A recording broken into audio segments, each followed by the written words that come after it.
besarnya akankah menguntungkan Indonesia dan benarkah Indonesia siap bertransformasi energi untuk kendaraan listrik? Kita tanyakan langsung bersama dengan pengamat energi Universitas Gadjah Mada Yogyakarta, Fahmi Radi melalui sambungan televideo. Mas Fahmi, selamat pagi. Selamat pagi, Martin. Iya, Mas Fahmi, mungkin tanpa bermaksud untuk berpikir mengenai hal yang kurang ya, tapi kalau kita bicara mengenai akhirnya bahwa saat ini akan ada rencana pembangunan pabrik Tesla di Batang, kita ini sudah siap atau belum sebenarnya? Ya, jadi kunjungan Jokowi ke Tesla itu menunjukkan bahwa memang komitmen besar Jokowi untuk mewujudkan industri mobil listrik di Indonesia tadi. Nah, potensi di Indonesia ini cukup besar. Dalam hal ini Jokowi ingin menciptakan keterkaitan industri. Kita mempunyai resource yang cukup besar. Kita punya nikel, kemudian nikel diolah nanti sebagai bahan baku dari baterai, dan baterai ini nanti akan menjadi komponen utama dari mobil listrik tadi. Nah, dengan ketersediaan tadi sejak hulu sampai dengan hilir, ini nanti akan menciptakan competitive advantage bagi pabrik mobil di Indonesia tadi. Sehingga produknya nanti tidak hanya untuk dalam negeri, mestinya juga untuk diekspor Dan saya kira potensi pasar ini sangat besar sekali baik Indonesia maupun di luar negeri, karena sekarang ini sudah muncul kesadaran tentang pencapaian lingkungan bersih, tentang pencapaian zero karbon, dan kalau memang mobil listrik ini memang layak, maka konsumen dengan sukarela akan migrasi dari mobil fosil ke mobil listrik tadi Nah, pada saat itulah saya kira mobil listrik di Indonesia atau industri listrik Indonesia akan sangat maju dengan besar, dan ini kan memberikan kontribusi yang cukup besar juga bagi pertumbuhan ekonomi, bagi penyediaan lapangan pekerjaan. Saya kira ini sangat positif dan prospektif. Oke, mungkin satu hal yang ingin saya garis bawahi juga dengan menjadi hub produksi Tesla ini, apakah kemudian harga mobil listrik di Indonesia bisa lebih murah begitu? Nah, tadi saya katakan dengan terciptanya keterkaitan industri yang di situ mulai dari nikel diolah menjadi baterai menjadi komponen utama mobil listrik, maka mestinya ini harganya jatuhnya itu bisa lebih murah dibanding misalnya negara lain apakah China atau Korea yang itu tidak mempunyai keterkaitan industri tadi. Itu yang saya katakan nanti lebih prospektif Hanya memang untuk mobil listrik ini kan dibutuhkan high tech teknologi yang tinggi. Maka mau tidak mau memang Indonesia harus menggandeng beberapa perusahaan-perusahaan mobil listrik dunia lainnya, termasuk Tesla tadi, untuk bisa mewujudkan tadi pabrik yang sekarang sedang bangun di Indonesia Nah, kalau kemudian ini bisa lebih murah dan bisa bersaing, saya kira prospeknya cukup besar tadi. Nah, cuman yang perlu diingat juga, barangkali sejak awal itu dengan Tesla tadi itu perlu disepakati adanya transfer of technology. Artinya Indonesia tidak akan tergantung terus-menerus dengan teknologinya Tesla Pada saatnya Indonesia harus bisa membangun sendiri dengan kemampuan teknologi, dan putra-putri bangsa yang membangun mobil listrik tadi. Saya kira pelajaran berharga dari mobil fosil yang kerjasama dengan Jepang itu transfer teknologinya menurut saya gagal Nah, ini akan jadi pelajaran agar ke depan maka industri mobil listrik itu dikendalikan sendiri oleh Indonesia, kemudian dipasarkan untuk pasar dalam negeri yang potensi pasarnya kan cukup besar Betul. Nah, kemudian juga untuk pasar ekspor. Ini kalau skenario ini berjalan dengan baik maka saya yakin ke depan Indonesia akan menjadi pemain utama seperti yang diharapkan Jokowi tadi.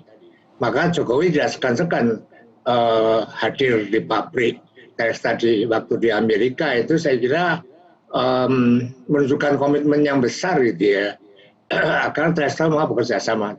Jangan sampai kejadian di India gitu ya, Telstra itu kan batal kerjasama dengan India yang sebetulnya pasar cukup besar juga. Nah ini juga barangkali akan menjadi pelajaran bagi Indonesia bagaimana berhubungan dengan Telstra tadi, dan yang paling penting juga ada proses transfer of teknologi itu Mas Kalau Martin. kita bilang memang euforianya memang masih tinggi sekali Mas Fahmi begitu kita katakan. Tapi ada dua hal yang ingin saya garis bawahi mengenai dampak dari euforia itu ya. Apakah ini akan berbuah sporadis dalam artian bahwa memang saat ini dikatakan bahwa hubungan Tesla dengan Indonesia sangat mesra sekali begitu, tapi kemudian satu sisi apakah ini akan menjadi magnet bagi para perusahaan-perusahaan lain untuk bisa kemudian membangun pabriknya di Indonesia? Ya, saya kira sebelum ke Tesla itu kan Indonesia juga sudah menjalin hubungan dengan industri mobil listrik dari China dan juga Korea itu ya. Tapi itu tidak sebesar yang diharapkan tadi. Dan saya kira diversifikasi kerjasama tadi itu juga sah-sah saja gitu ya. Dan saya kira ini akan lebih baik juga bagi industri Indonesia. Nah, Tesla saya kira perusahaan mobil listrik yang cukup besar di dunia gitu ya.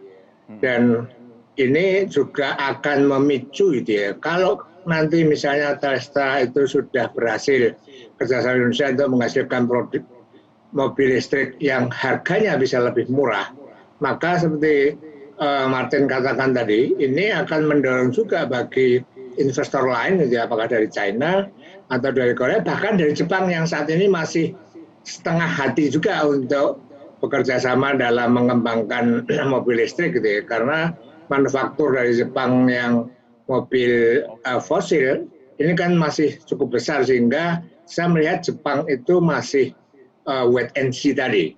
Tapi kerjasama dengan Tesla ini kalau berhasil, maka investor yang lain itu akan berbondong-bondong datang ke Indonesia.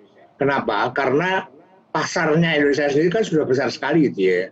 Apalagi kalau kemudian produknya bisa diekspor, dan ini mempunyai competitive advantage karena kita punya resource yang itu dibutuhkan untuk membangun keterkaitan industri dalam mobil listrik tadi, Mas Martin. Betul.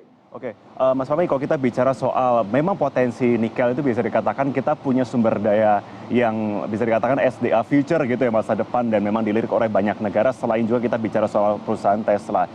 Bagaimana kita bisa memastikan bahwa memang proporsi yang diberikan oleh pemerintah untuk pengembangan bersama Tesla itu tidak kemudian tanda kutip overuse begitu kan kita dikatakan oleh pemerintah sebelumnya pada tahun 2020 kok kita harus bisa mengalokasikan dan mana ini memang harus dijaga untuk dalam negeri juga potensi ataupun sumber daya alam ini. Bagaimana memastikan bahwa itu tidak di overuse oleh Tesla dan kita bisa menjalin kerjasama dengan pihak-pihak lain gitu.